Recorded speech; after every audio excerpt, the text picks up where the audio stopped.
the trouble of dealing with HIPAA, Health Insurance Portability and Accountability Act.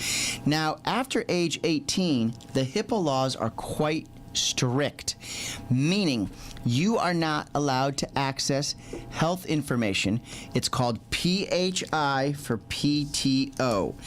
PHI for PTO. And he does an excellent job of explaining it in his article.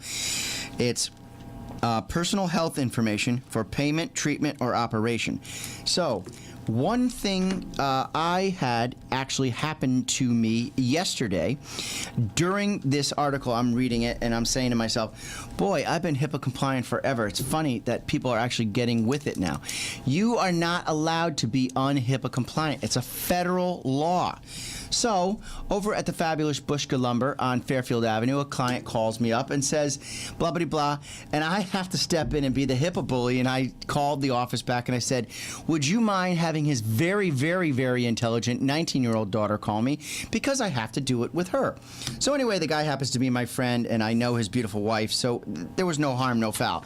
But this intelligent woman calls me up yesterday, and she works there during the summer, not a spoiled brat by any means. She's getting her hands dirty and learning the family business. You have to love that. So said employee, and no names for HIPAA reasons, calls me up, and we have to sign her insurance waiver for college. The family over there provides very good insurance for their employees, so they have a product referred to as a PPO, a preferred provider option. Now, the PPO stands for national coverage. If you have an HMO, Health Maintenance Organization, you have coverage only in the state of Connecticut unless it's for a dire emergency. Not even a kind of an emergency. If you have a serious, serious situation, we can do a letter of appeal to get an out-of-network physician. And I have won a few of those, but it was like with brain tumors, and they were serious.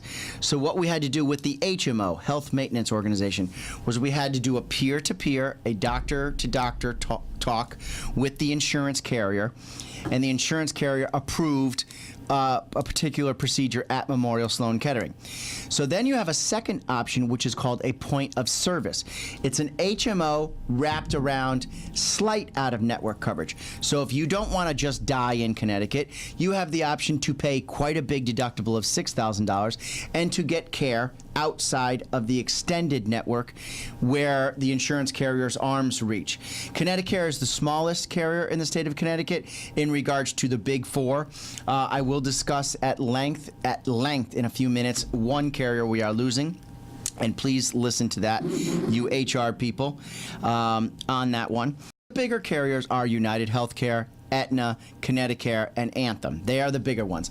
There's now a smaller player in the state of Connecticut called Healthy CT. It's a nonprofit, and I will get to that later. It turns out that HIPAA provides for very, very strict guidelines. Now, my fabulous claims adjuster at the office, Lizu, goes by that as a nickname. She always helps clients with questions, and they come in because they trust her after all these years, and they bring in their claims. Well, she's trying to get a claim resolved for said employee, and this woman is a retired pilot, and she bought a particular carrier that works nationally because she wants to go visit her son in Florida and her other son in California. So that what you must get, parents and seniors, you can pay attention to this too, because this is what you need. You need what we refer to as a appointment of representative. All right, go ahead, get your pen. The reason you're listening to this show is because you want to get educated on insurance. And the appointment of representative gives you the authorization to request HIPAA approval for someone to act on your behalf. So now with Eric Brown's young daughter going off to college, God forbid she's in a car or something happens to her and she's in the hospital, he needs this AOR, appointment of representative, to get information on her HIPAA. Now, he did state that in a dire emergency, the exercise of professional judgment, well put, Eric, the provider determines that disclosure is in the best interest of the patient. That is true, but it's a HIPAA nightmare, and we don't need any lawsuits, okay? We work very hard to be HIPAA compliant, so just do your due diligence. If you don't have access to a fax machine, I will spend the 48 cents. I hope stamps didn't go up. Is it still 48 cents? Down? 46? 47. All right, it's 47 cents. Still not going to kill me. It might hurt the pocket a little bit, but it's worth it. You can call the office. I can mail you a blank appointment of representative, and you and your fantastic family members can share in the HIPAA responsibility. All right, Eric Brown, darn good article. As a matter of fact, let me be a little more specific. Damn good article. Nobody talks about these kind of things, and then it's too late. So before your loved one goes off to college, let's talk about what that would entail. They waive their HIPAA rights by giving you permission. If you don't want to get a HIPAA waiver, then you should actually have a talk with your father, with your mother, with your son, with your daughter, and say, hey, listen, is there something that you don't want me to see?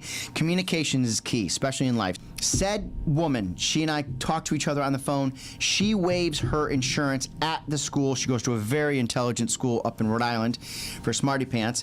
And so anyway, her family offers good insurance. It's a PPO, preferred provider option.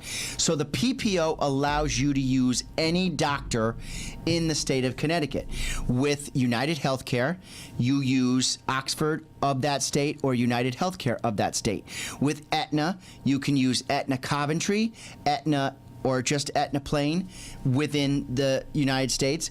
With Connecticut, you will use the Emblem plan, which is based out of New York, or my clients that have a PPO with Connecticut, we refer to that network as the PHCS.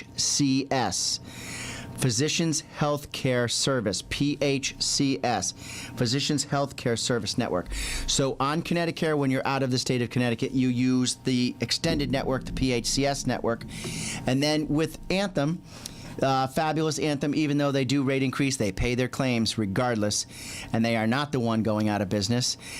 They have a PPO, preferred provider option, and you would use Massachusetts Blue Cross Blue Shield in the state of Mass. You would use Rhode Island Blue Cross Blue Shield for Rhode Island. Maine, it's actually Anthem in Maine. New Hampshire, Anthem. California, Anthem. Florida Blue Cross Blue Shield of Florida, not Anthem yet. But WellPoint is now 100% Anthem, so that Blue Cross Blue Shield logo with a PPO will give you access to that PPO network. So that's how that works. Anyway, I hope you understood that it is important. Before they go off to school, look at the hidden cost. It's about $1,600 to $2,000 per student per year for medical cost. And if you don't feel you need it, they can get a pretty good qualified health plan through their employer, and the employer has a PPO, and therefore you don't need to pay for the insurance. So waive it. If you don't know how to do it, just call that super intelligent girl I walked through it. I'm sorry, I'm joking. You can't be doing that. Don't go calling.